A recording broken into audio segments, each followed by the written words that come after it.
नमस्कार साथियों, आज की इस क्लास में हम लोग जो है आरओ एआरओ एग्जाम और यूपी पीसीएस एग्जाम के लिए जीके जीएस का टॉपिक वाइज रिवीजन करने वाले हैं। तो चलिए करते हैं क्लास की शुरुआत। सबसे पहला जो टॉपिक है आज की इस क्लास में वो है प्रमुख सहायक नदियां। तो सबसे पहले हम जो है गोदावरी की जो है प्रमुख जो सहायक नदियां हैं उनको हम लोग रिवाइज करने वाले हैं। तो देखिए, गोदावरी नदी की अगर सहायक नदियों की बात की जाए तो इनमें आपको कुछ नदियों के नाम याद रखने हैं, जैसे वेनगंगा नदी। तो अगर एग्जाम में पूछा जाए वेनगंगा किस नदी की सहायक नदी है, तो यह जो है गोदावरी नदी की सहायक नदी है। इसके अलावा पेनगंगा नदी, यह भी गोदावरी की ही सहायक नदी है।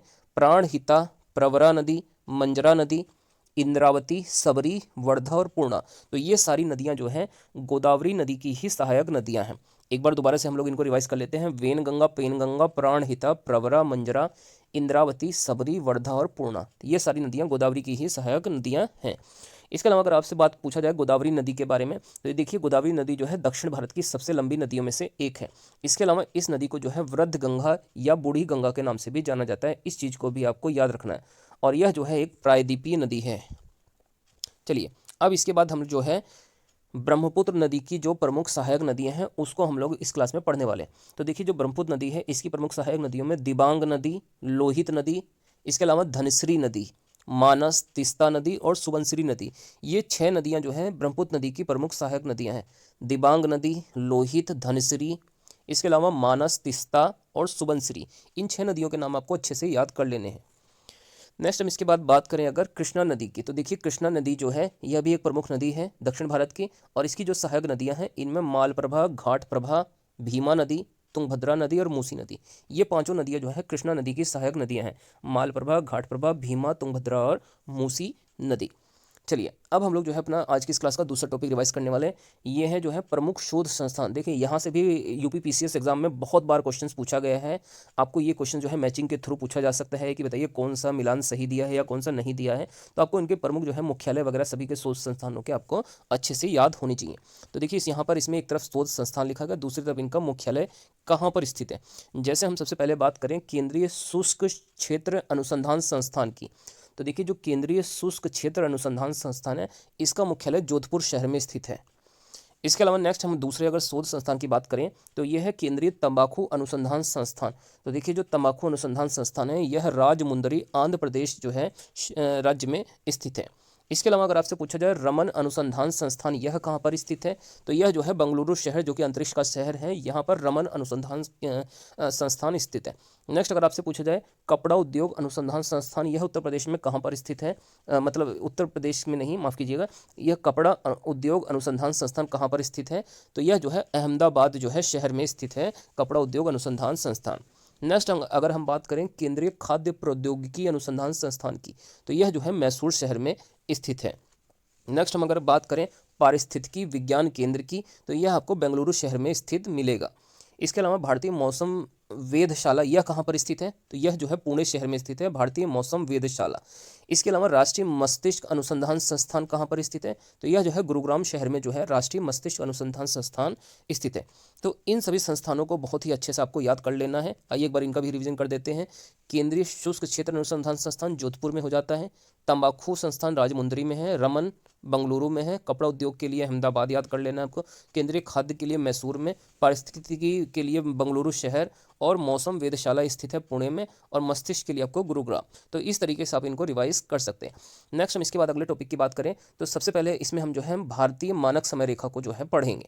तो देखिए, अगर भारतीय मानक समय रेखा की बात करें तो यह जो है 82.5 डिग्री पूर्वी देशांतर रेखा को माना गया है। और यह जो भारत की मानक समय रेखा है यह 5 राज्यों से होकर गुजरती है। अब वो कौन कौन से 5 राज्य हैं, तो इनमें आपको उत्तर प्रदेश, मध्य प्रदेश, छत्तीसगढ़, उड़ीसा और आंध्र प्रदेश राज्यों से होकर भारत की जो मानक समय रेखा है यह गुजरती है। और अगर आपसे पूछा जाए कि भारत की मानक समय रेखा कहाँ से उत्तर प्रदेश में होकर गुजरती है, तो यह इलाहाबाद के नैनी तथा मिर्जापुर से भी होकर गुजरती है। इस चीज़ को भी आपको याद रखना है। इसके अलावा जो भारत की मानक समय रेखा है यह जीएमटी मतलब ग्रीनविच मीन टाइम से 5.5 घंटे आगे है। इस पॉइंट को भी आपको पता होना चाहिए। तो दोस्तों, ये हमारी जो है भारतीय मानक समय रेखा थी जो कि 82.5 डिग्री पूर्वी देशांतर रेखा पर स्थित है। आइए अब इसमें हम जो है कुछ और इंपॉर्टेंट टॉपिक्स हैं उनका भी आज की इस क्लास में रिवीजन करने वाले हैं। आइए इनको भी देख लेते हैं। तो देखिए, अब जो हमारा अगला टॉपिक है यह है पर्वत और पठार और उनकी जो सर्वोच्च चोटी है। यहाँ से भी डेफिनेटली आपको एग्जाम में क्वेश्चन देखने के लिए मिलेगा। तो बात करें अगर हम छोटे नागपुर के पठार की, तो इसकी जो सर्वोच्च चोटी है इसका नाम है पारसनाथ। पारसनाथ अगर आपसे पूछा जाए किस पर्वत या पठार की सबसे ऊंची चोटी है, तो ये छोटे नागपुर की पठार की सबसे ऊंची चोटी है। और छोटे नागपुर के पठार को ही भारत का रुर भी कहा जाता है, इस चीज़ को भी आपको याद रखना है।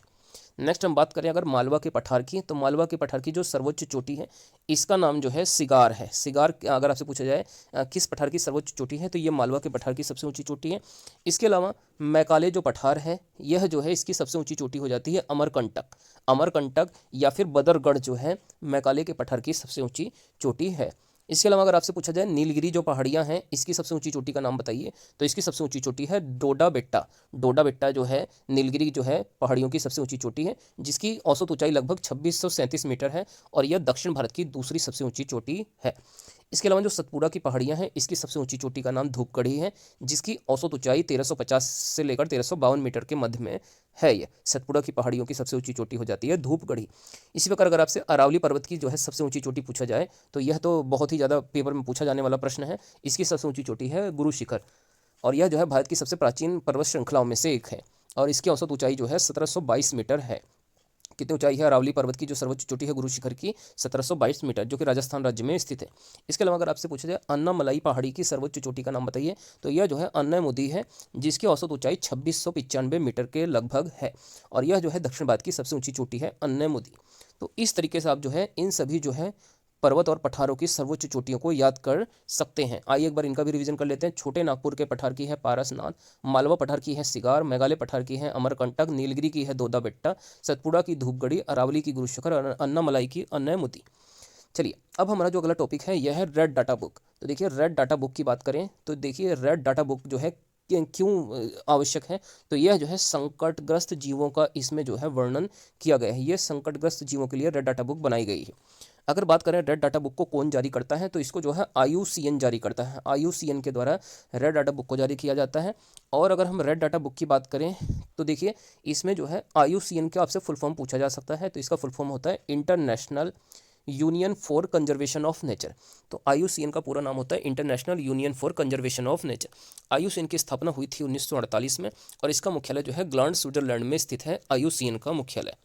अगर हम बात करें रेड डाटा बुक की, तो इसके अंदर संकटग्रस्त जीवों को जो है गुलाबी रंग से दिखाया जाता है। और अगर आपसे पूछा जाए पर्यावरण शब्द जो है किस भाषा का शब्द है, तो यह जो है फ्रेंच भाषा का शब्द है। पर्यावरण इन्वायरमेंट जो शब्द है यह फ्रेंच भाषा का शब्द है। तो आपको यहाँ पे जो है सबसे जरूरी चीज़ ये याद करनी है कि रेड डाटा बुक को कौन जारी करता है? IUCN जारी करता है और IUCN की स्थापना हुई थी 1948। ये दो प्रश्न काफ़ी इंपॉर्टेंट क्वेश्चन हो जाते हैं इस टॉपिक से।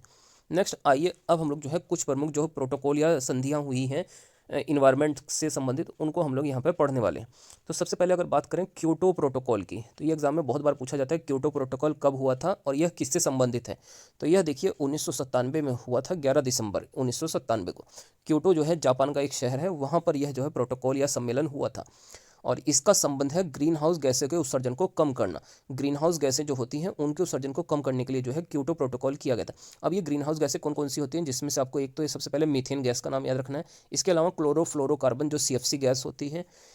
तो ये सभी जो है इस प्रकार की जो गैसें होती हैं ये सभी जो है ग्रीन हाउस गैसें कहलाती हैं। इसके अलावा आप कार्बन डाइऑक्साइड का भी नाम याद रख सकते हैं, जल वाष्प होती है। तो ये सभी गैसें जो है ग्रीन हाउस गैसें होती हैं जो जिनके उत्सर्जन को कम करने के लिए क्योटो प्रोटोकॉल हुआ था 1997 में क्योटो जापान शहर में। नेक्स्ट इसके अलावा जो दूसरा आपसे प्रोटोकॉल पूछा जाता है एग्जाम में वो है मॉन्ट्रियल प्रोटोकॉल। तो मॉन्ट्रियल प्रोटोकॉल कब हुआ था? 16 सितंबर 1987 में। मॉन्ट्रियल जो है कनाडा का एक शहर है, वहाँ पर यह सम्मेलन संपन्न हुआ था और इसका संबंध है ओजोन परत के संरक्षण को कम करना। ओजोन परत की जो मोटाई होती है उसको हम लोग डाप्सन यूनिट से नापते हैं। यह भी प्रश्न आपसे एग्जाम में पूछा जा सकता है। और अगर आपसे पूछते हैं ओजोन संरक्षण दिवस हम लोग कब मनाते हैं, तो यह दिवस हम लोग 16 सितंबर को ही मनाते हैं। नेक्स्ट अगर आपसे अगला सम्मेलन पूछा जाए तो यह है पृथ्वी सम्मेलन। तो पृथ्वी सम्मेलन जो है 3 से लेकर 14 जून के मध्य जो है 1992 में जो है यह आयोजित हुआ था रियो डी जेनेरियो ब्राज़ील के शहर में।